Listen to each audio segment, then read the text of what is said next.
All right, the next item would be to review and consider approval of resolution and language for referendum.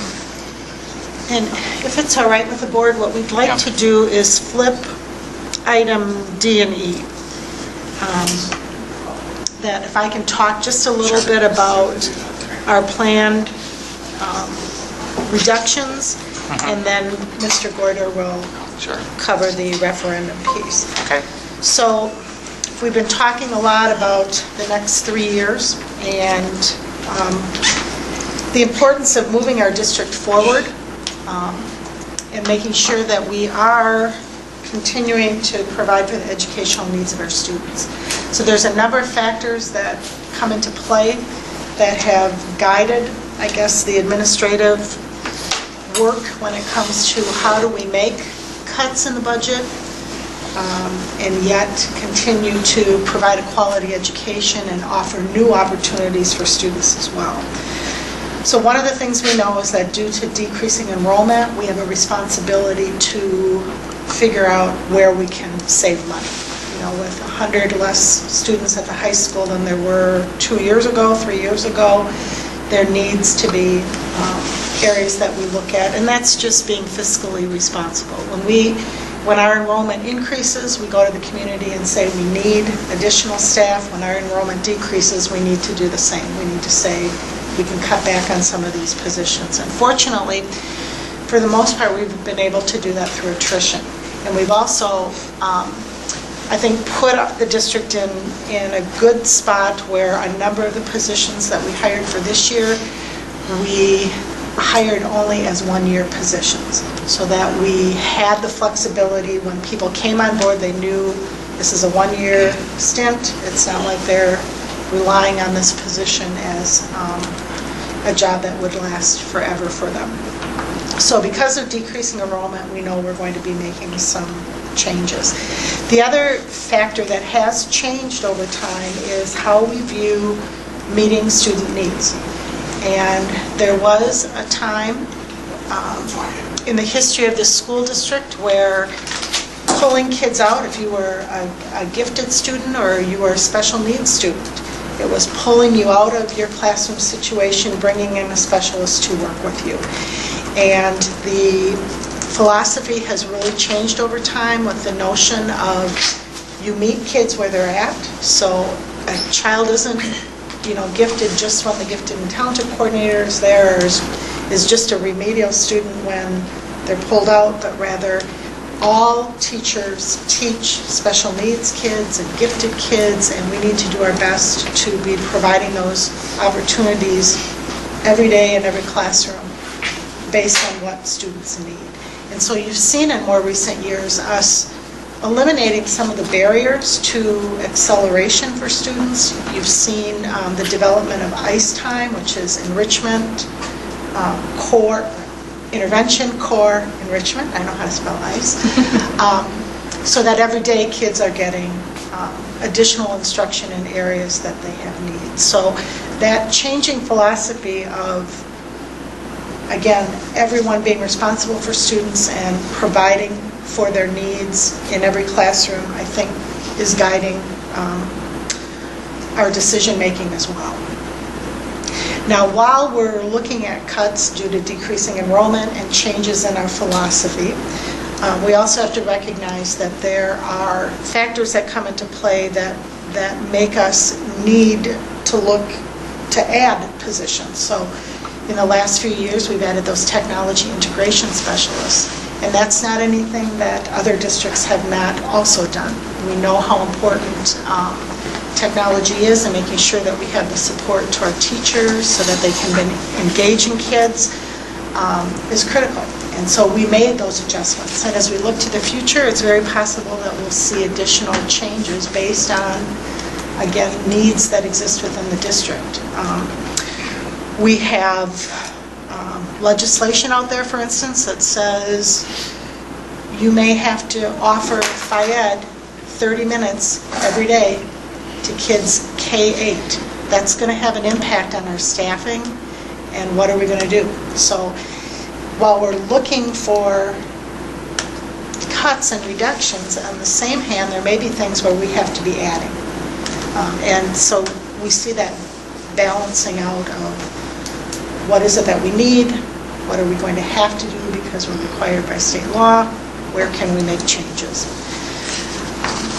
The Department of Defense grant, I shared with you, provides us that opportunity to do some things and begin some programming that we may not have even considered undertaking in the future. You, last year, had approved the Think Through Math at the high school, and we're really seeing the benefits of that. But even at the time that you approved that for the high school, I heard from some of you, as well as community members, shouldn't you just start it sooner? And so we're able to begin that Think Through Math at the middle school level at an earlier stage now due to the Department of Defense grant. And the other piece that we're able to add, as we've looked at the importance of our students understanding different cultures and the global nature of our society, the idea of being able to offer some more exposure and opportunities for students in foreign language. So because of those changes, you're going to see some recommendations that we're going to be making in terms of curriculum changes at the middle school level in order to fit things in. We can't do everything. So we have to decide what are the most important skills for our students for the future and make sure that we're providing enough exposure and rigor in those areas so that they develop those skills that will allow them to be successful later on. So again, we're prepared to make reductions in our current budget of close to $300,000 while we're looking at adding, well actually the reductions are probably closer to $450,000, but we're also looking at making some additions that are equivalent to about $145,000. So the total decrease then is about $315,000. And at our next meeting, we will outline specifically what all of those reductions are, as well as what those additions are. And that will start, I guess, as well, our discussions within our community in terms of have we selected the areas that people can come together on and are in agreement on. The recommendations that we're making, obviously, if we receive a lot of feedback that that's not a good idea, we can make changes. The recommendations that we're making are based on the best information that we have at this time. And we're going to do our best to sell why we've chosen the areas that we have for those reductions and those additions. But again, I think if we hear that there are concerns, then we have to rethink some of that. However, I think when you look at the reductions that we're willing to make and then you look at what we're going to be asking you to approve in terms of a referendum, those things have to balance out. So if, as a board, you say you can't agree to a particular reduction, then we're going to have to find something else that we can reduce, or the numbers on the referendum have to change, because we've got to make sure that we are balancing the budget so that we can have a balanced budget. So. And one thing to keep in mind, and I know you know this, but I think it's important to say, regardless of what you cut, somebody will be concerned because everything we do is important, because if it wasn't important, we wouldn't be doing it. So it really doesn't matter what we're looking at, somebody's going to have a concern one way or another. It's going to impact somebody and students somewhere. And then, of course, if a referendum were not to pass, then there's a whole other series of cuts that, I believe the term you used was devastating. I mean, it really will impact the quality of education in the Toma School District. So we want, we're doing our best to make the types of reductions that are appropriate based on, as I said, decreasing enrollment, changes in philosophy, the opportunities that we have because of grant money that we have. But we also need to invest in the Toma School District so that our students are having the opportunities that will allow them to be successful, whether they stay in Toma or if they leave our community for, I won't say better places, but certainly bigger places and different places. So I don't know if you have any questions for me, just in terms of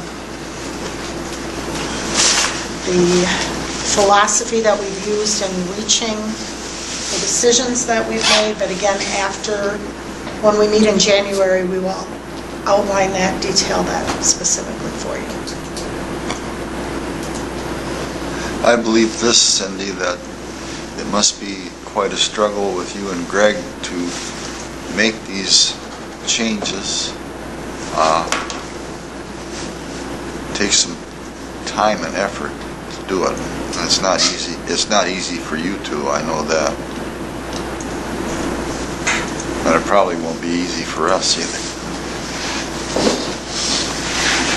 But hopefully we'll get the support from the city, the people within the community, to help this thing out.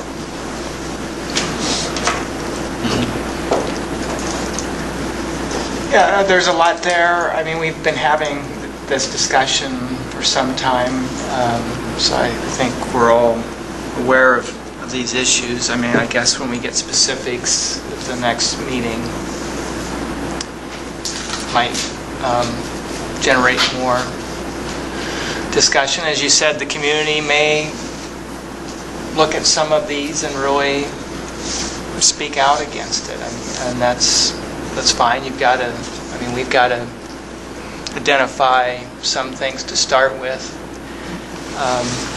Obviously, the referendum issue has forced our hand in some respects, but some of this, as you pointed out, is generated from a need to change the programs and the curriculum just because of the change of what we think students need. I think one thing to keep focused on when you're looking at this first net reductions and additions of $315,000, that those are based on declining enrollments. You know, as Cindy said, and I think it's a very, very important statement, when enrollments go up, we tend to add staff. When enrollments go down, now it's more difficult to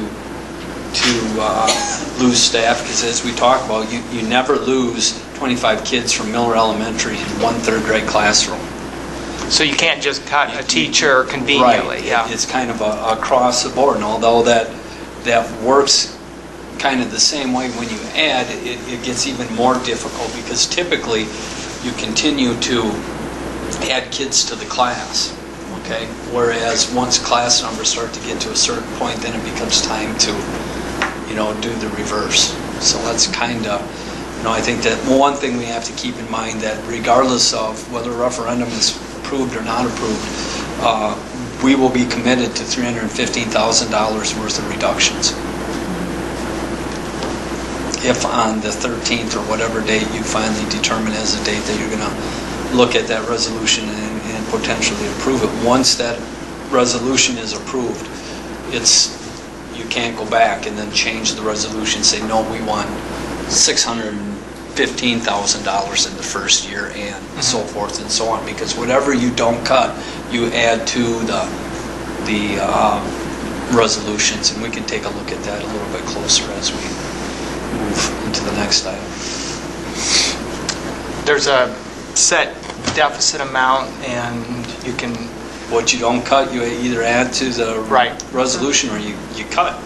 I mean, you just don't have a choice, or you put it off for a year. But as we all know, it will catch you sooner or later, and I think the important thing is to try to stay ahead of it and make sensible decisions. That doesn't mean they're not painful, but make the best sensible decisions you can make with the information that you have.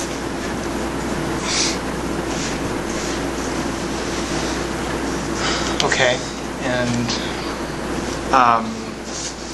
did we decide then on we were discussing either the January 6th or 13th? Why don't we get through the next You want to go ahead then? agenda item, and then Okay. we can talk about that. All right, so if that works for you. The other item that was tied was obviously the consideration of the resolution language for the referendum. So, I'm going to again stand up if that's okay, and come back to this document and try to get it right up to the top.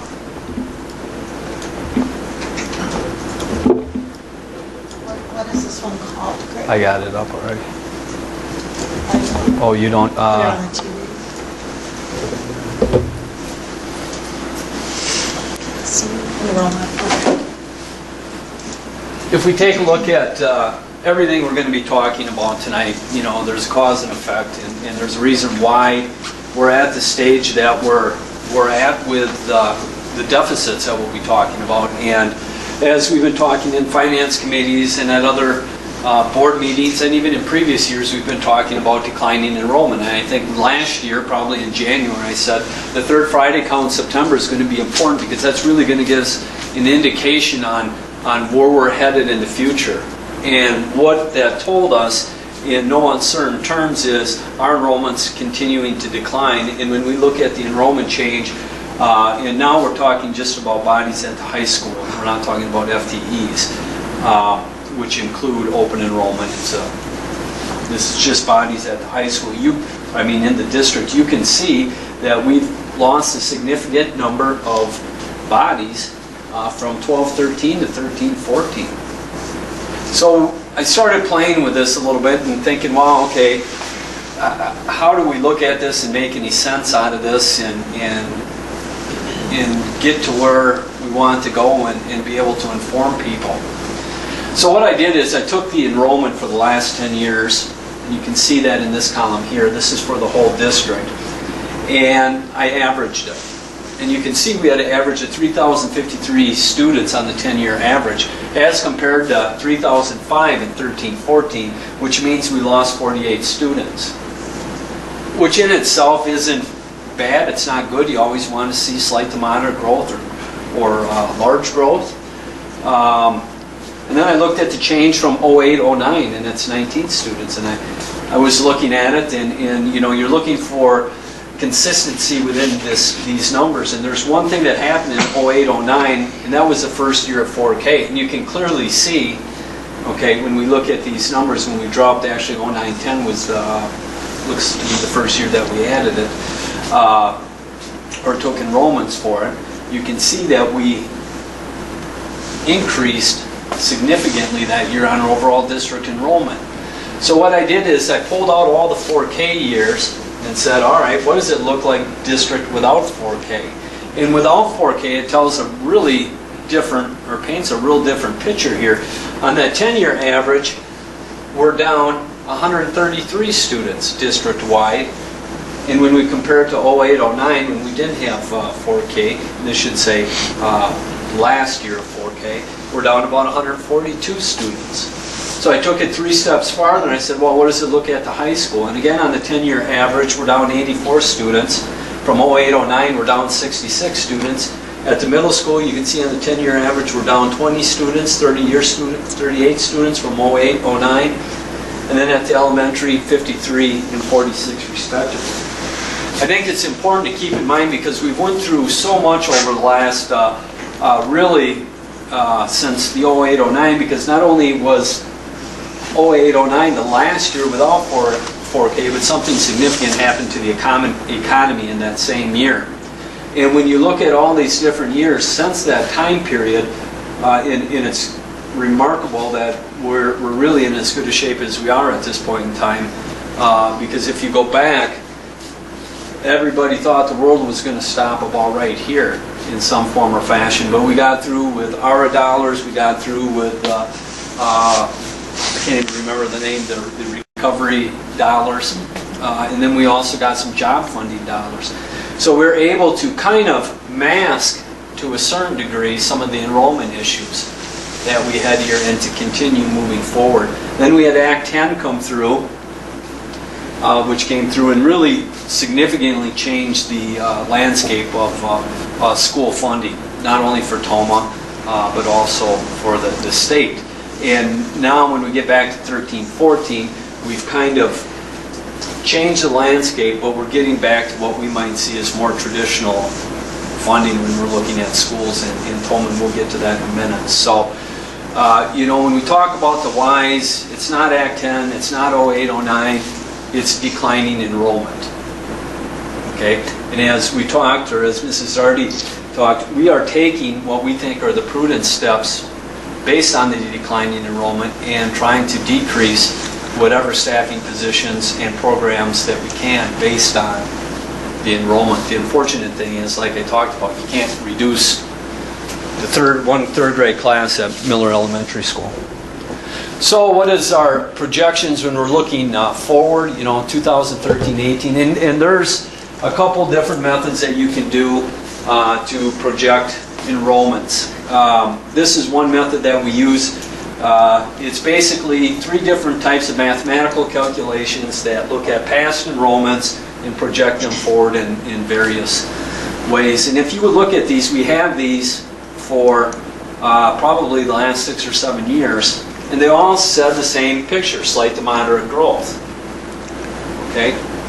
Up until this year when we had that significant drop in enrollment. So 1 year can really change what your forecasts are based when you're looking at mathematical models. So as we look at this now, we're showing anywhere from slight to moderate decline to what I would consider a further significant decline in our K through 12 enrollments. Okay, so as we're looking at those numbers, obviously what we want to see in 14-15, just as we wanted to see in 13-14, is stability within our enrollment. Because anything we do going forward, regardless if we pass a referendum or not, if we continue to have declining enrollment, we will get exemptions based on that 3-year average. But sooner or later, those exemptions are going to run out, and that's why you're starting to see, when you start looking out further, your deficits are starting to grow even more. It's the lack of that declining enrollment hold harmless and the exemptions that you get for that.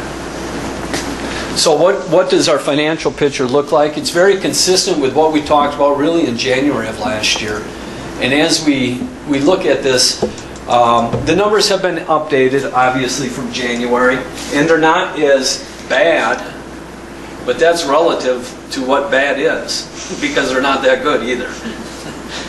So, and we've updated them since November when we looked at them, I believe, at that special finance committee meeting. So in 14-15, no reductions, no referendum, and we have projections going out 15-16, 16-17 also, and then 17-18 and 18-19. We have our budgets built with our expenses and our revenues, and I will say this about the expenses. It's important to note that, again, we're using assumptions, okay? Our expenditures are built on a 1% salary increase and an 8% increase in insurance. Some could argue those are too low, some could argue those are too high. But what I try to focus on is the way we built our budget probably for the last 3 or 4 years, knowing what we know.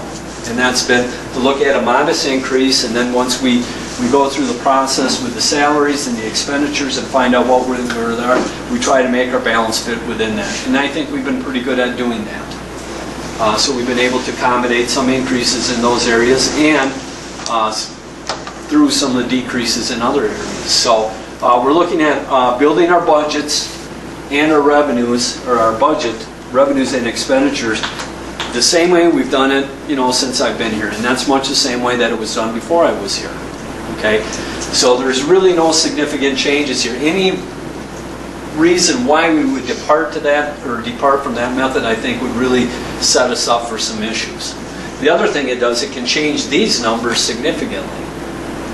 And we want to get as close to what we think where we'll be at each and every year moving forward. So the further you get out, the little more difficult it is. So if we look at what our deficits really are without a referendum or without the reductions that Mrs. already talked about here, you can see in 14-15 we're going to be about $521,000 short, and then in 15-16 about $1 million, and then in 16-17 about $1.75 million that will be short. And then you'll see in yellow in 17-18 and 18-19 those projections continue to grow. Some of that's based on declining enrollments, some of that's based on on the roll-ups of salary and fringes and the increase and whatever else we have on our increases from year to year, which include open enrollment. Open enrollment is a significant dollar amount. The one thing that we'll look at in just a little bit is per student increases, because that's important to at least have a discussion on it. So then we take a look at the budget with just a $315,000 reduction that we just, Mrs. Hardy just got done discussing based on those declining enrollments. That changes the picture even more. Now we're looking at a deficit of about $206,000 in 14-15, $719,000 or $20,000 in 15-16, in 16-17 about $1.4 million, $1.7 in 17-18, and about 2.1 in 18-19. So then if we look at the last, and I put this, highlighted this in green, and we take a look at this, if we were to go to referendum in years 14-15, 15-16, and 16-17, and these are based on discussions we had at the Finance Committee, and I believe a little bit at the last board meeting, we would be looking at a referendum in the first year of about $300,000. The second year, which would be 15-16, about $750,000. In the last year, about $1.5 million in 16-17. And you can see there would be some slight budget additions, or struggling with the word right now, but accesses here.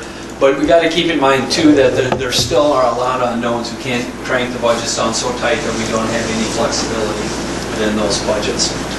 What's interesting though is you keep in mind what happens in 17-18 and 18-19, because what you see is then we're back to the same deficits. The reason for that is because you're going to a non-recurring referendum for 3 years. That means you only get the authority to go above and beyond those revenue limits for 3 years. After those 3 years are up, we're back to basically square one, just as if we had not passed a referendum. So the board at 17-18 and moving out, if these assumptions held true, would then be forced to either go to a referendum or make those cuts. Again, now we've talked, should it be 3 years, should it be 4 years, should it be 5 years? If we take a look at some of these numbers and what's going on, we know that we're going to have an election next fall, I believe, right?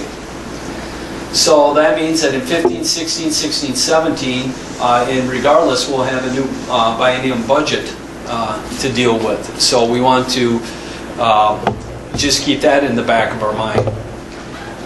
But the budget is built on the assumptions of, again, what we have currently within the state budget. So we're not changing that up or down. We're not being moving one way or another, because we can't predict what is going to happen in the state of Wisconsin. And if I had to make a prediction, it's 50-50 right now when you look at things, so it doesn't look to be that there's a real outlook for any changes there. Not that that will help or won't help. 17-18 and 18-19 then, so we would have to start looking at what are we going to do there. We do know in 17-18, 18-19 we made some changes to our staff's retirement, and we should start seeing some changes or some savings when those come about. But again, we're going to have other things that are going to be coming up. It's just, I personally think that, moving out past 3 years, it gets to be too unpredictable. We know if we can go to referendum, pass it for 3 years, we can always go back in 17, 18, and 18, 19. Now keep in mind, I think it's important to note that any one of these years, if we've levied for 1.5 in 16, 17, and something significant changes on the financial aspect of school funding, we don't have to levy that amount. We don't have to go above and beyond. We can set that limit at $1.2 million that year and only levy for non-reoccurring purposes that amount. So we're not locked in and saying we have to do this. Okay, but we know from the estimates that we just looked at using those assumptions, which I have to say are pretty conservative assumptions. It's not like we put on a 5% increase on salaries to really move this model up. I think the salary increase and even the insurance increase are probably modest at best. So what does that look like when we start to look at, okay, that's fine, we understand where why we have the deficits. It's based on declining enrollments. We now know what the deficits are. What is this going to have as an impact on the mill rate? And we typically like to talk about that in $100,000 evaluation. The effects of the mill rate or tax rate on $100,000 evaluation. So if we look at that, this year currently the mill rate's approximately $869 per $100,000 evaluation. With a $300,000 referendum in the first year, we could actually see a decrease of about $38 on the mill rate per $100,000. And we will talk about that when we get to that point next year, because we're going to be talking about if we're dropping, do we defease like we did this year, get some more money back so that we can put it and keep this mill rate lower in 15-16. Also save some savings on paying that loan off early. So there's some good reasons to be looking at that. But right now, if you just looked at these assumptions, and again, they're assumptions, things will change. Hopefully we're as close as we can get. If we look at 15-16, then you would see an increase from 14-15 of about $60. If we defease and the mill rate stays right around this area, again, then you would actually only be seeing approximate $22 increase. And then if we look at 16-17, you go from $890 to $920, or about a $29 increase. So I said we would come back to one of our documents that we looked at earlier, and we'll take a look at that right now. And if these estimates hold true, 3 years from now, if we're looking, actually, if we had the mill rate that's projected 3 years from now, we would still be at $9.20 or $920 per 100,000. We would still be the second lowest in the area. Now again, I understand for those of us that are paying taxes and we see those increase, that doesn't mean a lot. But if you look at for the value of what programming we have versus what we might have to sacrifice because we didn't pass a referendum, it becomes very apparent we're getting a very good value even at a mill rate of $9.20 per thousand or $920 per 100,000. So this is kind of this low mill rate is kind of a double-edged sword when you're starting to look at it, when you're looking at programming and what's happening. It's great for the taxpayers. I'm not so sure how good it is for the students in the end, if you can't maintain the current programs. Any questions up to this point?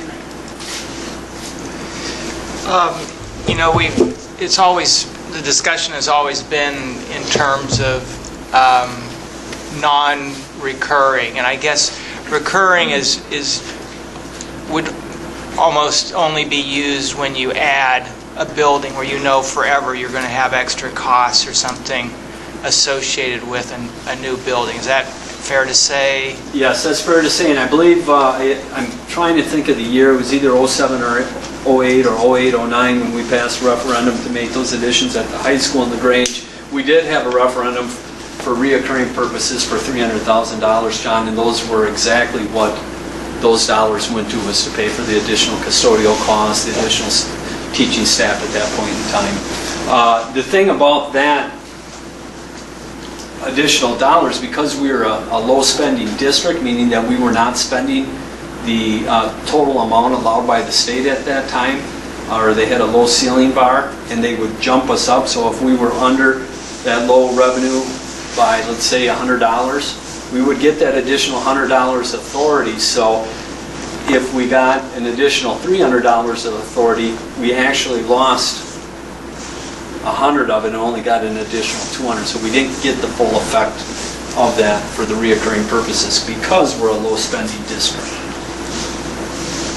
So it would be interesting to see if we had a low revenue limit per spending member where we would sit right now. Right now the bar is set at $100 and that kind of has not been utilized for the last 2 or 3 years. So it's sitting at $9,100 and we're just slightly over that, I think at $9,146 or thereabouts. But since our situation is more a product or circumstance of changes in enrollment and budgets, it's not appropriate to be thinking recurring. I think if we knew we were going to have these costs ongoing into future years, and I think maybe you might consider a recurring referendum, but because of changes in the state and because some changes coming up, we know in 17-18, but more so in 18-19 and 19-20 from some of the savings from retirement, I'm not sure this is a good time. And this, and to put that on and tell the taxpayer we're going to need this forever and ever, 1.5, I don't know if that's good practice. I think we want to be able to go back, look at where we're at, and to be able to understand actually what we need and you know, just analyze things on a little basis rather than say, all right, we're good. Because then are you going to go back for it again? It gets to be an issue. Now with the non-recurring, what we're saying right now is we know we're going to have problems in 17-18 and 18-19 based on the information we have today.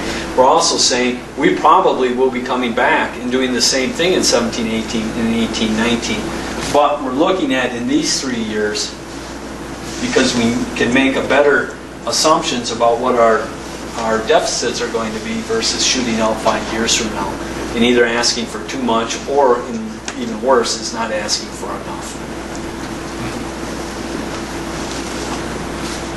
That answer? Yeah, and these 3 years, the referendum amounts that are being proposed are very specific. I mean, they are the deficit minus what cuts we are prepared to make. That difference then is specifically what we're asking, Right. or what we're proposing. I think the other piece that needs to be talked about just a little bit, because we're an employer and we employ over 50 people, we're required, or we are under the same rules and regulation as any other employer in the United States when it comes to health care reform. And we recognize that fact and we understand that fact. And we have estimates of what we call in-migration and changes and just additional taxing issues that are generated by healthcare reform where we could potentially have an additional $800,000 deficit. Now, we're pretty committed as a district and a board administration, even as an insurance review committee, that we need to kind of settle that separately from this. So I want to make sure, because of the timing of this, that people understand we still have to deal with healthcare reform too. There's no solution, but we're not asking for dollars to fix that problem necessarily. That's what we've talked about with staff when we've met them at the building, and that's what we've talked about at the insurance review committee. That's going to be a hard job, but we'll just have to wait and see how that pans out. I know when we talk about in-migration, and hopefully we've heard cleared one hurdle already, is that we've had 9 additional staff come into the district because they are no longer insured by their spouse's plan. Okay, so that generates additional cost for the district.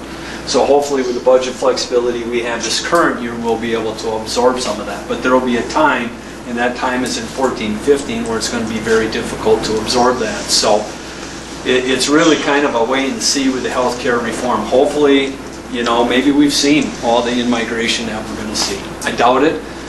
We have those that will be losing Badger Care will be coming up sometime in April.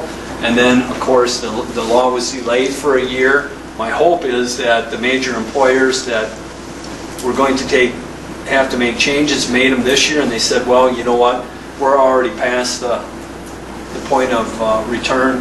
We're moving forward and we're making our changes. I'm assuming, or I'm hoping that's happened so that we don't have large in-migration a year from now.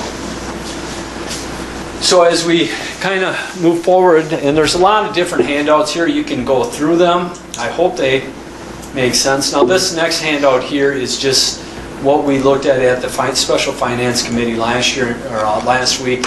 And I just wanted to let you know that, just as a point of emphasis, last week we looked at about $853 mill rate as compared to a $831 mill rate. And the only reason I'm pointing that out, because I almost deleted that because it's really not relevant anymore, but that change came about from a conversation I had with Robert W. Baird, who we use for our financial advisor when we're doing some referendum planning, building projects, things like that. And they have a great model that we've been using. And we made some subtle changes based on new information that they received today that made this change. And the reason I point that out is that as we go through this process, these changes will continue to happen every year. And we just need to be mindful that these are just estimates based off the best assumptions that we know and have at this point in time.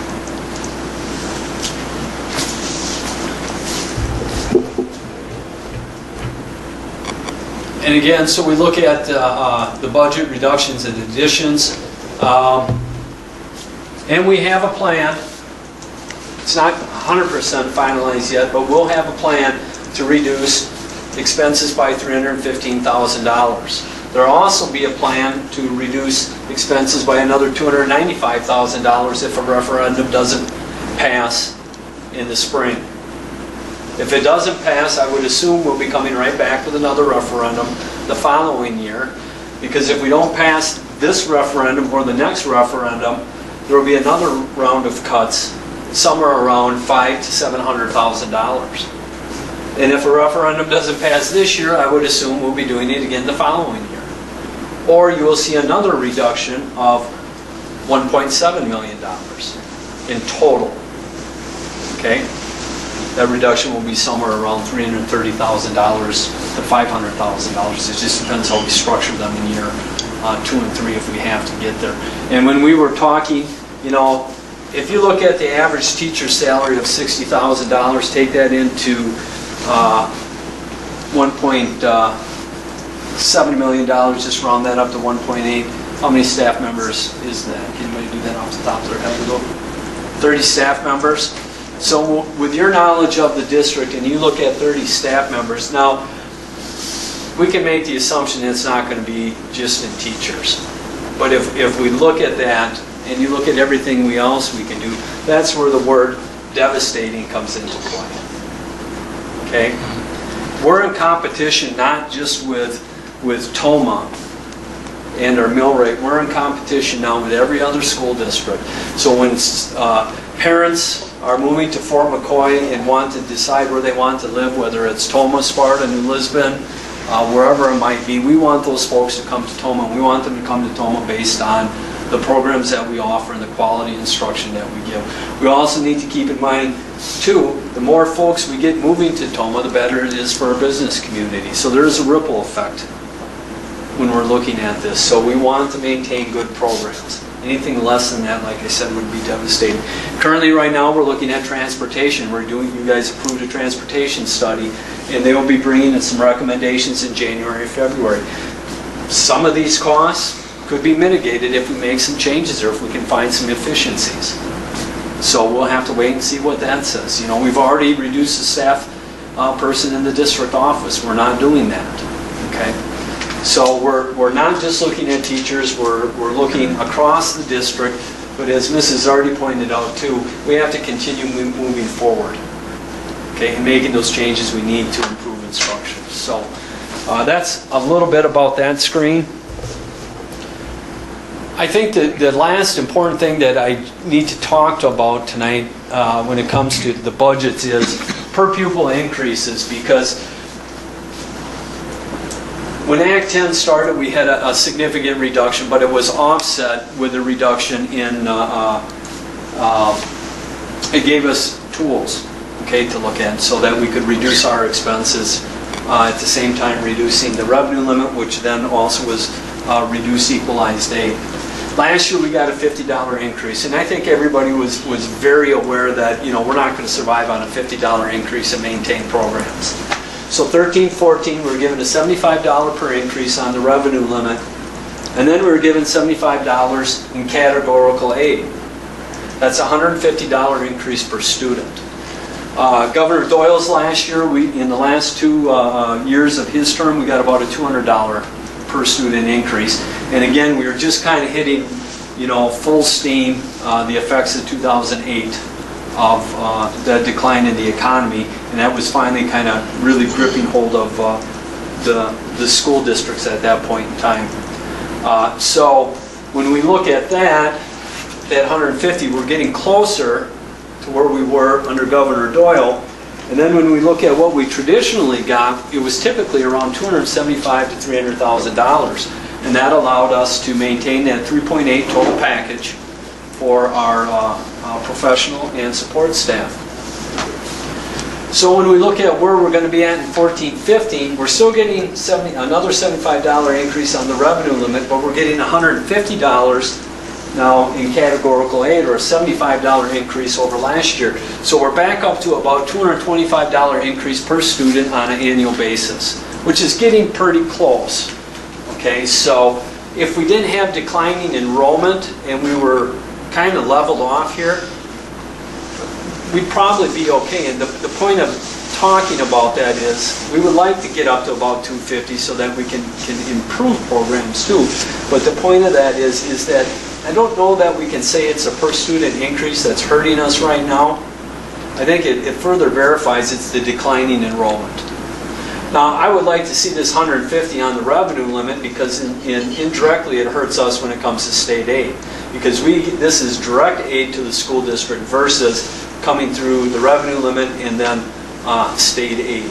This is kind of outside of the state aid formula. And the state aid formula was equalizing. And for TOMA, we're getting aided at about 60%. So the more we see through the revenue limit, the better it is for our taxpayers. So I think that's kind of the last significant piece. And when we build these assumptions, again, we talked about the next couple years.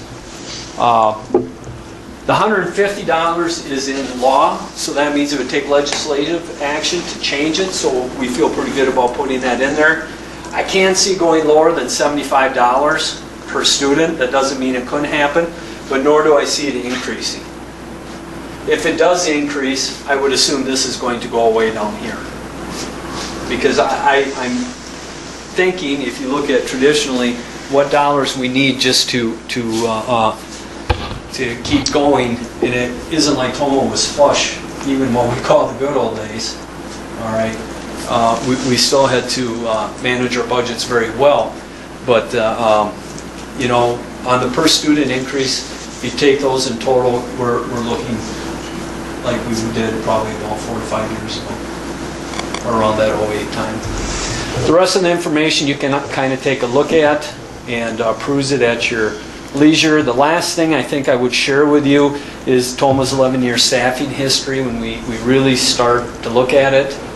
We made a lot of changes over the years. Some of them are from Act 10, some of them are from just the 08 fallout, which included Governor Doyle's only giving us $200 per student increase that we had to deal with.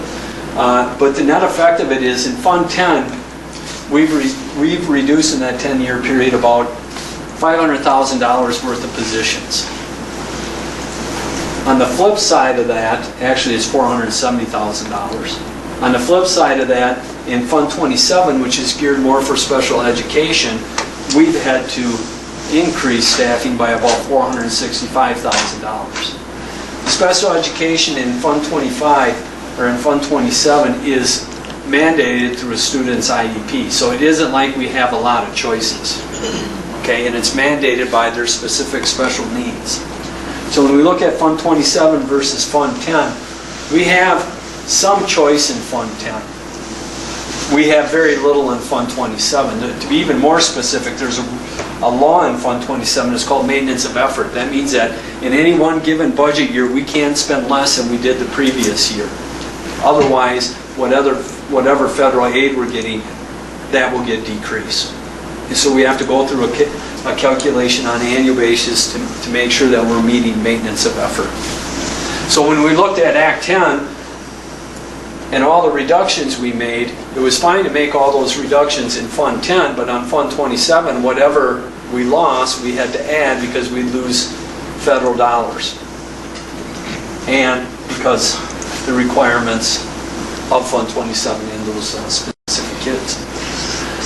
So if we look at total savings generated by Act 10, because the district, regardless of your perspective, we've made a good faith effort to use all the tools because we had to use the tools in order to make budget. We've reduced in 2011-12 about $1.2 million. We also had a salary freeze that equates as about $300,000 in 11-12.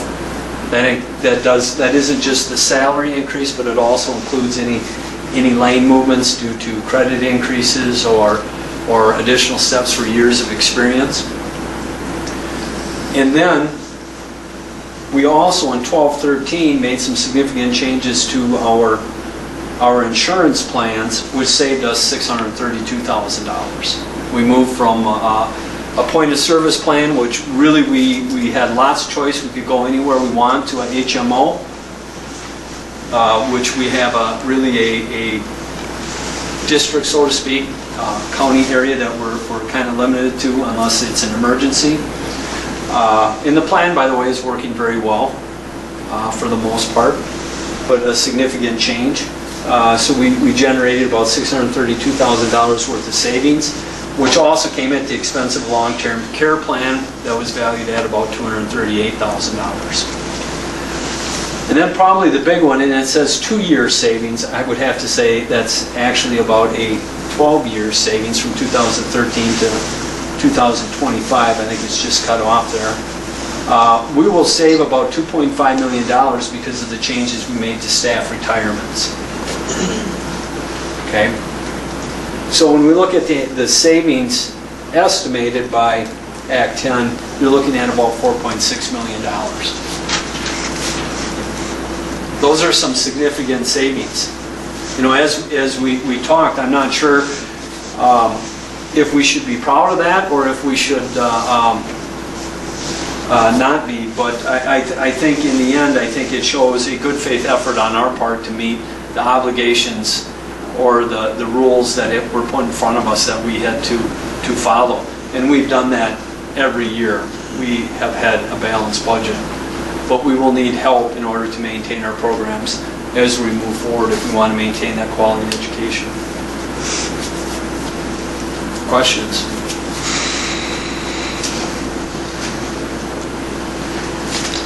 It's about as happy a face I can put on that for you. Yeah, it's a lot of information. Let me just keep talking since I'm getting good at it now. No, that's not what I want. Where to go?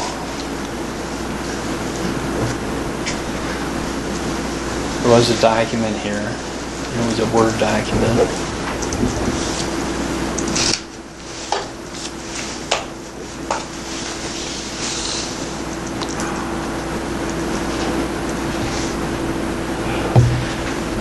One of the things that you will have to do at the special board meeting that you're going to set before we're done is adopt a resolution and language for the referendum. And that language, when you look at the ballot, could look something like this. So if you want to take a look at that, and if you have any feedback, please feel free to do that. Embedded in this document or in the board minutes, you will also see a document titled Referendum History for Wisconsin, dated 12/16/13. You can take a look at all the different referendums, and I believe these are all for non-recurring purposes, and you can see the language that they used in it. The important thing to remember when we're looking at the ballot itself is that we have to be careful. You don't want to get too specific within your ballot because whatever you put in here is what you can spend those dollars. So if we look at that ballot that we passed for recurring purposes and for the referendum for the buildings, if there was any additional money left, it could only be used for those specific purposes. That's why you're seeing it so general on the ballot at this point in time. Where were those other resolutions? Those are embedded? They're embedded. Okay. So you can take a look and peruse those. They're an Excel document. Okay. You can go to the finance team website under referendum and see that too. The Wisconsin DPI. So we'll have to draft our own resolution next meeting? Or? Well, I would submit this as probably a starting point for you, and I would expect, unless somebody brings up some major concerns or says, you know what, I have an idea, that we will be adopting something very close to this. I just left this little line on the back with a question mark because you are the board and you ultimately decide what you might want to consider putting in there. No, that's fine. I remember when I think it was Lisa from Baird gave us our presentation and had a couple of small, like, horror stories of improperly, people, districts that had asked for recurring instead of non-recurring, and I hope there's some oversight from Baird or Quarles. Non-recurring purposes. Okay. But will Baird or Quarles be Quarles and Brady reviewing? will help us write the resolution, Okay. and there's a proposal from them to help us do that. They'll help us hit the timelines, make sure that our resolution is the way we want it.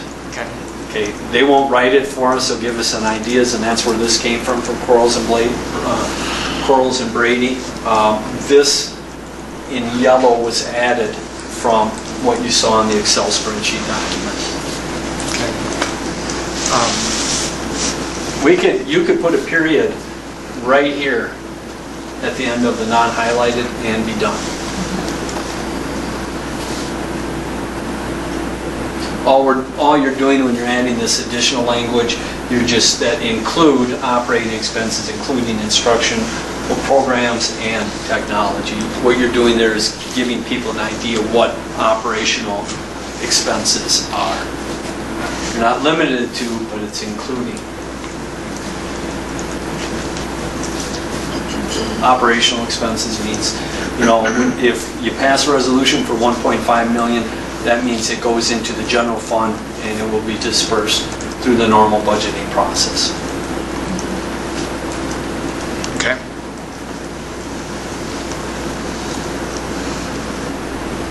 And there is one other document in there that you can take a look at again. And this talks about timelines, with the first being the most ugly guy up there. It's me. The first date being the most important, that on or before January 14th, 73 prior to the referendum, to allow time to fill out the ballot. The board has to adopt the revenue limit and referendum resolutions. So that's why you will be looking at setting a meeting prior to that in hopefully a week, so that we have time to, and I've had conversations with Quarles and Brady's, and that'll be enough time to get what we need to get out to the various municipalities to meet that deadline.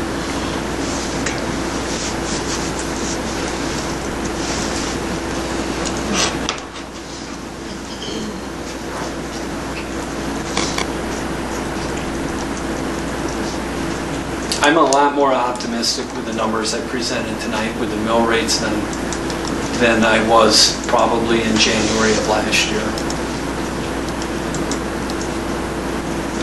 If we can maintain still the second lowest mill rate in the area and pass these resolutions, I think that's a good thing. As compared to having the lowest in the area with the cuts that we'll have to make over the course of the next 3 years.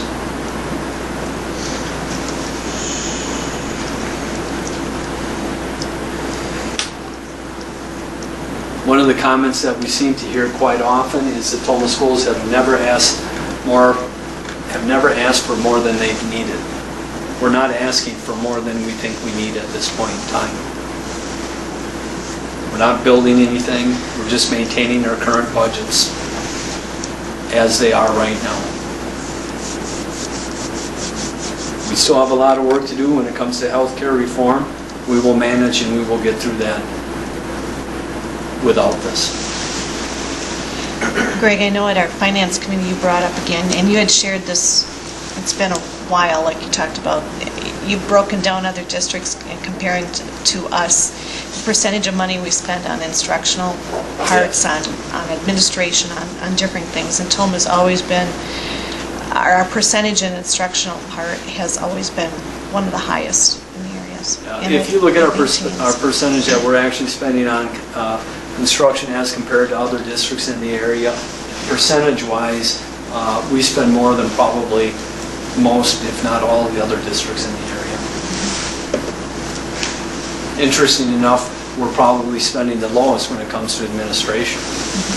We spend the highest when it comes to transportation, which I think if we really look at that and think about that, we're probably one of the biggest districts landmass-wise in the state of Wisconsin, so it makes sense that we're spending more. You know, our buildings are very, very nice, but we've taken care of them and we've never added more than what we needed to the buildings.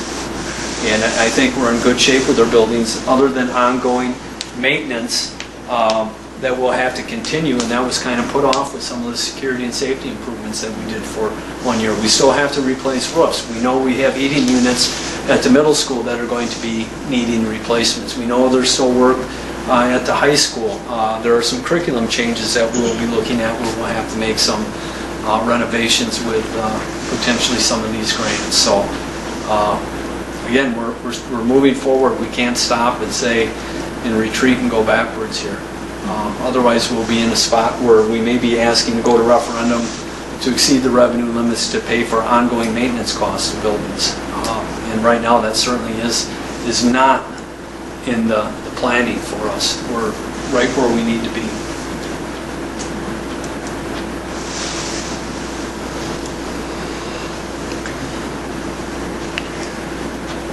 So we'll have this special meeting with a resolution probably very similar to what was shown with the 300, 750,000, 1.5 million, and then detailed. I mean, we know the cuts, the 461,000 cuts, and then the $150,000 of additions, but you'll give us the specifics on that, and then ask for approval, which tie in directly to the amount that we're asking for in the referendum. Well, and again, I don't know that we need your approval on those cuts, just so that eventually we will. But you understand that we have to make that amount of cuts in order for the referendum. They're tied directly to the amount of the referendum.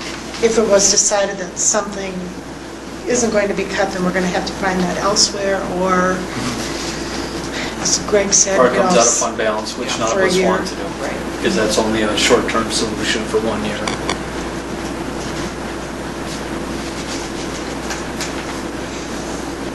Okay. Well, thanks for all the information, Greg. That's very well prepared. I think we could ask for more information. As always, if you have questions or concerns, don't hesitate to give me a call. More than happy to review. And if there is something, you know, I want to know that too if you see something. Okay. Thank you. So to set a meeting, January 6th immediately follows vacation, so I think we probably prefer the 13th. Is that accurate? 16th of January, yes. Did you feel you needed to? Actually, I think it's the 13th of January. 13th. Yeah, I will need the full week to get the balance prepared if you would approve the resolution to go to referendum. How long will the meeting take? there was some concern, there is the winter band concert on the 13th. Of January. How long do you think? Is this the only item that will be on? Well, it depends how much discussion you want to have. That you know, if there's more questions on dollars, you know, Mrs. Arty's going to review the cuts. So you know, you're at least hour to hour and a half meeting. An hour and a half, I think, is closer, Curriculum just on changes. these items. I would think it would probably be a 2-hour.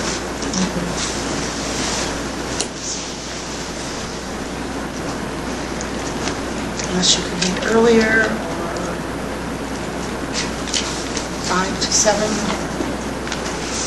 I mean, you, certainly that whole week of Monday, the 6th through the 10th is, I don't know what your schedule looks like.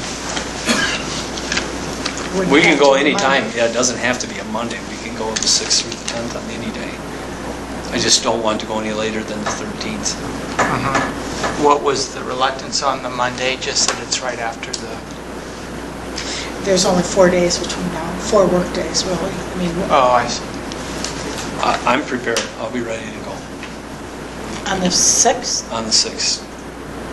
There's not a lot to prepare anymore, I mean, it's just, you've seen the numbers, the only thing that's going to change on the numbers right now is if you have questions or concerns. The ballot resolution, you've seen an example of it, that isn't going to change, it's just a matter of us bringing you a resolution and you saying, yes, we like it, or no, we want to see these changes. And you'll see enough examples if you go to that Excel spreadsheet of the resolutions, and I'm fairly confident that when you look at them, you're going to find that really either the resolution without the highlight or with the highlight in some form or fashion, the way it was up there, is about our only alternatives. There's not a lot of flexibility to get any more detailed or any more,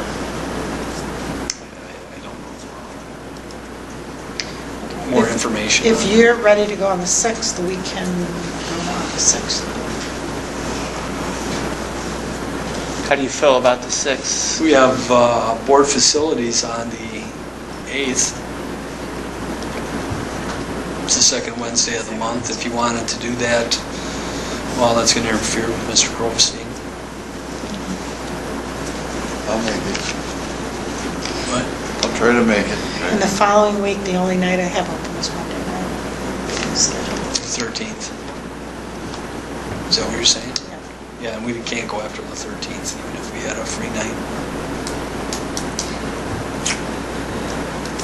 I'm probably not available the 8th as much.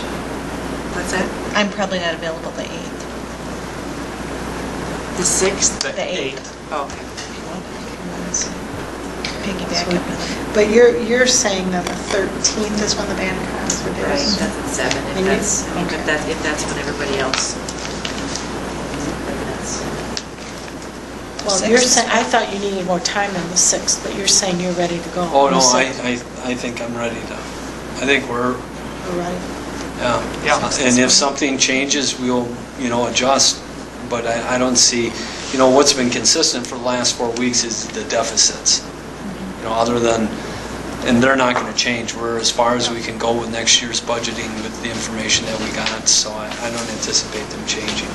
There's not a lot of paperwork to prepare. I mean, we're doing the resolution and then submitting it to, All the work will come after you pass the resolution to make sure that we get the ballot prepared and get Yeah. that off, and Corals and Brady, and, and the more time you have with that, the better.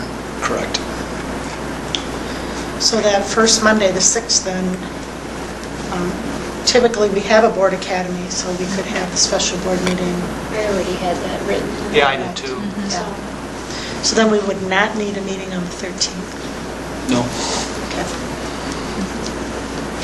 Okay. So we'll go with the 6th, and from 6 o'clock till, yes, we know. So 6 o'clock is when it starts? Yes. Where will we meet Sunday? We'll meet here.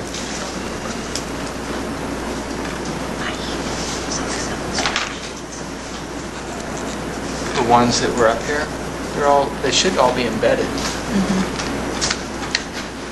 All of your documents were embedded, I think, Greg. yeah, I so looked at them today. everything that the. Everything he showed us should be. But the sample, the ballot, Yeah, he said that was That's embedded in too. there. so all of the, With all the language of the different. yeah, But there's those- only one here. Oh, those were in there. You mean the Are you under, examples of language? Yeah, In other the ones? examples. Yeah, those are there. I mean, I didn't originally see them either, I guess, but Um, just- referendum history for Wisconsin, 12, maybe it isn't. No, it should be, No, because it's if you there. have it, I opened referendum Where? history for Which one are Wisconsin, you? 12, 16, 13. 7D under, If you open that, Oh, I that see, should, okay. it should say Oh, here it is. Microsoft and then they're Excel off on the spreadsheet. right-hand side. You can see the referendums, if they passed, failed, and then what their language was written. I will update the document there. titled 415 December Board Presentation. to go over far enough? Yeah. Okay. Move it. I will update this 14-15 December Board Presentation dated 12/17/13. I will update that tonight before we leave, and I will also be updating the sample ballot to what we looked at tonight. But I don't even have to update that. There's enough there for you to look at. It's just being picky Yeah. Okay. for me. So you'll be able to see tomorrow or tonight later. Okay. You're looking for that document that had the green that I was highlighting. Okay.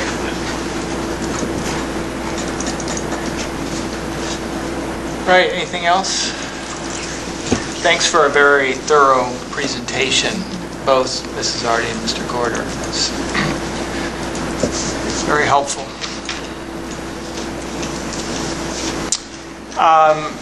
If there's nothing else then on that,